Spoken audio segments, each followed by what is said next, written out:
या देवी सर्वभूतेषु माँ चंद्रघंटा रूपेण स्थिता नमस्तस्यै नमस्तस्यै नमस्तस्यै नमो नमः। जय माता दी। गुप्त नवरात्रि के तीसरे दिन माँ चंद्रघंटा के पूजा के साथ साथ 10 महाविद्याओं की तीसरी महाविद्या माँ त्रिपुरा सुंदरी की पूजा की जाती है। 28 जून शनिवार के दिन गुप्त नवरात्रि का तीसरा दिन है। त्रिपुरा सुंदरी माँ को ऐश्वर्य और सौंदर्य की देवी के रूप में पूजा जाता है। विधि विधान से की गई पूजा से माँ त्रिपुरा सुंदरी शीघ्र ही प्रसन्न होती हैं और अपने भक्तों को मनवांछित फल देती हैं। उसमें सूर्य के समान तेज समाहित है। माँ त्रिपुरा सुंदरी की पूजा करने के लिए पूजा करते समय कुछ विशिष्ट मंत्रों का जाप करना चाहिए। ऐसा करने से अतिशीघ्र मनोकामनाएं पूर्ण हो जाती हैं। माँ अपने भक्तों की सभी कष्टों को दूर करती हैं और माँ की पूजा करने से आत्मिक बल, कीर्ति और यश की वृद्धि होती है। माँ त्रिपुरा सुंदरी अनुपम सौंदर्य अपने भक्तों को अभय प्रदान कराने वाली हैं। जीवन ज्योति और तीनों लोकों में विराजमान है। इन्हें कई नामों से पुकारा जाता है। माँ त्रिपुरा सुंदरी को राजराजेश्वरी, श्री बाला, ललिता, मीनाक्षी, कामाक्षी, शताक्षी और कामेश्वरी के नाम से भी जाना जाता है। अपनी सुंदरता और महत्व से माँ त्रिपुरा सुंदरी ने देवासुर संग्राम में राक्षसों को अपने वश में कर लिया था। मान्यता है कि त्रिपुरा सुंदरी माँ की पूजा करने वाले भक्तों को लौकिक और परलौकिक शक्ति प्राप्त हो जाती है। देवी पुराण में माँ के बारे में बहुत सारी शक्तियों की बात कही गई है। यह मुख्य साधना के लिए ही नहीं बल्कि सुंदर रूप के लिए भी विख्यात है। आइए जानते हैं माँ त्रिपुरा सुंदरी की पौराणिक कथा। माँ त्रिपुरा सुंदरी शांत मुद्रा में लेटी हुई सदस्य की नाभि में निर्गत कमल आसन पर विराजमान है। चतुर्भुज 4 भुजाओं में देवी ने पास, अंकुश, धनुष और बाण हैं। माँ त्रिपुरा सुंदरी के आसन पर ब्रह्मा, विष्णु, महेश और यमराज अपने मस्तक पर धारण करते हैं। देवी 3 नेत्रों से युक्त है और अपने मस्तक पर चंद्र धारण करती है। देवी त्रिपुरा सुंदरी अपने भक्तों का हर प्रकार की मनोकामनाएं पूर्ण करती हैं।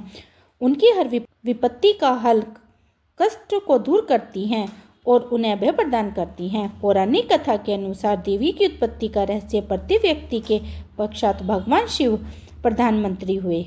उन्होंने संपूर्ण धर्म का परित्याग कर दिया था। इस कारण तीनों लोकों का संचालन में बाधा उत्पन्न हो रही थी। तारकासुर ने ब्रह्मा जी से वरदान प्राप्त किया था कि उनकी मृत्यु केवल भगवान शिव के पुत्र द्वारा ही होगी। समस्त देवताओं ने भगवान शिव को ध्यान से जगाने के लिए कामदेव और उसकी पत्नी रति को कैलाश पर्वत पर भेजा। कामदेव ने कुरुक्षेत्र नामक मोहिनी बाण से भगवान शिव पर प्रहार किया। इसके परिणाम स्वरूप भगवान शिव का ध्यान भंग हो गया। देखते ही देखते भगवान शिव के तीसरे नेत्र से उत्पन्न अग्नि में जलकर भस्म कर डाला। पति द्वारा अत्यंत दारुण विलाप करने पर भगवान शिव ने कामदेव को वहां पर युग में भगवान कृष्ण के पुत्र के रूप में जन्म धारण करने का वरदान दिया और वहां से अंतर्ध्यान हो गई। तभी देवताओं के जानने के पश्चात भगवान शिव के एक गण द्वारा कामदेव भस्म की मूर्ति निर्मित की गई और उस निर्मित मूर्ति से पुरुष पैदा हुआ। उस पुरुष से भगवान शिव की स्तुति की। इसके पश्चात भगवान शिव द्वारा उस पुरुष का नाम बांधा रखा गया। शिव के क्रोध से उत्पन्न होने के कारण बांधा तमोगुण संपन्न और इस प्रकार वह धीरे धीरे तीनों लोकों पर भयंकर उत्पात मचाने लगा। देवासुर इंद्र के समान जैसा राज्य का निर्माण और वहां पर राज्य करने के पश्चात भ्रष्ट लोक और स्वर्ग लोक के चारों ओर से घेर लिया। दृश्य श्रवण और इस समस्या के निवारण का उपाय पूछा। तब देवराज इंद्र के पूछने पर देवऋषि नारद ने व्यक्ति अपने रक्त और मांस से आराधना करने का सुझाव दिया। देवराज इंद्र ने देवी की आराधना और तब देवी ने प्रकट रूप में से प्रकट होकर भांडासुर का वध करते हुए राजा इंद्र की और समस्त देवगणों का भय मुक्त कर दिया। गुप्त नवरात्रि के तीसरे दिन पूजा करते समय मंदिर में घंटी जरूर बजाएं, क्योंकि यह दिन माँ चंद्रघंटा का दिन होता है और माँ चंद्रघंटा अपने भक्तों के हर प्रकार के शत्रुओं से रक्षा करती है, उनके शत्रुओं को शांत करती है। आप गुप्त नवरात्रि के यदि पूरे उपवास नहीं रख पाते तो केवल पहला और आखिरी उपवास भी कर सकते हैं। अगर किसी कारणवश आप पहला और आखिरी उपवास भी ना कर पाए तो आप गुप्त नवरात्रि के दिनों में माँ के 10 महाविद्याओं की पूजा विधि विधान से करें। गुप्त नवरात्रि के दिनों में आप उन सभी नियमों का पालन करें जो नियमों का पालन आप सामान्य प्रकट नवरात्रों के दिनों में करते हैं, जैसे कि पूरे 9 दिन तक घर में शुद्ध सात्विक भोजन करना चाहिए। लहसुन और प्याज का प्रयोग व्रत रखने वाले भक्त को नहीं करना चाहिए। किसी कारणवश अगर परिवार का कोई सदस्य कर लेता है तो उसका दोष आपको नहीं लगता, क्योंकि यह नवरात्रि होती हैं और इसमें नियमों का पालन आपको ही करना होता है। साथ ही गुप्त नवरात्रि के दिनों में ही व्रत रखने वाले लोगों को बाहर दूसरे किसी के घर का कोई भी फल या किसी तरह का कोई पानी वगैरह नहीं लेना चाहिए। जहाँ तक हो सके इन सब चीज़ों से बचना चाहिए। गुप्त नवरात्रों के दिनों में आपको खूब दान करना चाहिए। आसपास के देवी के मंदिरों में दान करें। छोटी छोटी कन्याओं को उनकी पसंद का कोई उपहार दें।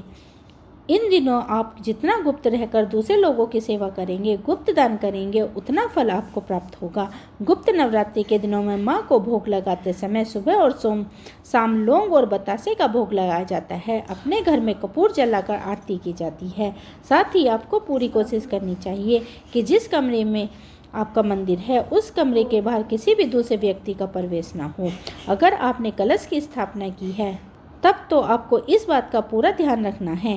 कहते हैं कि गुप्त नवरात्रों में माँ अपने भक्तों की ज़रूरतें पूरी करती हैं। अगर कि कोई विशेष मनोकामना है जिसके लिए आप गुप्त नवरात्रि के व्रत रख रहे हैं, आपको हर दिन नियम से सुबह और शाम जैसी भी आपकी सुविधा हो आसपास के कोई भी देवी मंदिर में आटे का घी का दीपक जलाना चाहिए। कहते हैं आटे का दीपक जलाने से मनोकामना बहुत जल्दी ठीक पूरी हो जाती है और आपकी जब मनोकामना पूरी हो जाए तो आप अपनी सामर्थ्य के अनुसार 11, 21, 51 की संख्या में देवी के मंदिर में फिर दोबारा से दीपक जरूर जलाएं। यह काम आपको जरूर करना है तो आपकी मनोकामना पूर्ण हो जाएगी। उम्मीद करती हूँ आज की वीडियो आपको पसंद आई होगी।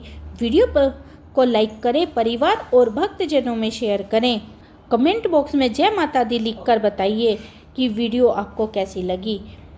जय माता दी।